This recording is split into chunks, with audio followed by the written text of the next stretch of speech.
اس مسجد کے مرکزی گیٹ پر اس کی مکمل تاریخ بس انہی دو الفاظ میں لکھی ہوئی ہے کہ اس جامع مسجد کا نام دائی انگا ہے اور یہ 1635 میں تعمیر ہوئی۔ ناظرین، آپ میرے پیچھے ایک مسجد کا مین گیٹ دیکھ رہے ہیں، یہ ہے جامع مسجد دائی انگا، جو ریلوے اسٹیشن کے پلیٹ فارم نمبر 1 کے ساتھ ہے اور بورڈ والا چوک کے بالکل قریب ہی واقع ہے۔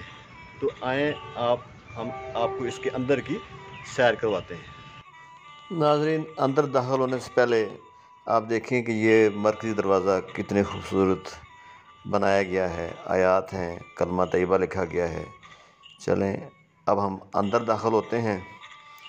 تو میرے بائیں طرف حوض ہے جو پانی سے بھرا ہوا ہے۔ کبھی یہاں لوگ وضو کیا کرتے تھے، لیکن اب آج کل جدید تقاضوں کے مطابق وضو خانہ الگ بنائے گئے ہیں، یہاں پانی کا الگ طریقے سے انتظام ہوتا ہے۔ حوض میں ایک فوارہ لگا ہوا ہے اور یہ بھی اسی وقت سے موجود ہے۔ دائی انگا، جس کا اصل نام زیب النساء تھا، شہنشاہ جہانگیر کے دربار سے منسلک تھی اور اس کے بیٹے شاہ جہان کی پیدائش کے بعد اس کی دیکھ بھال کی اور دودھ پلایا۔ اس وقت دودھ پلانے والی عورتوں کو انگا کہا جاتا تھا، تو اسی نسبت سے وہ دائی انگا کے نام سے مشہور ہو گئی۔ یہ جی درمیانی محرابی دروازے کا مین علاقہ ہے۔ اس میں آپ دیکھیں کہ وہی مغلیہ دور کے جو مستطیل نما اور مربع نما خانے بنائے گئے ہیں، ان میں قرآنی آیات ہیں، نقش و نگار ہیں اور گلکاری بھی کی گئی ہے۔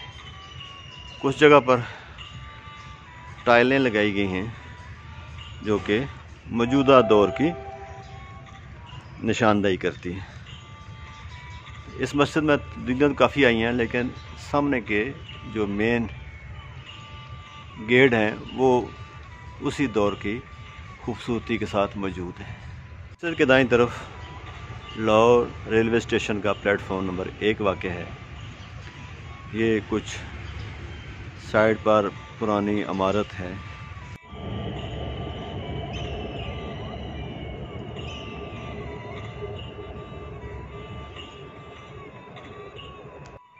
اگر ہم مسجد کے جنوبی اور شمالی دروازوں سے داخل ہوں تو آپ کو کچھ ایسا خوبصورت منظر نظر آئے گا۔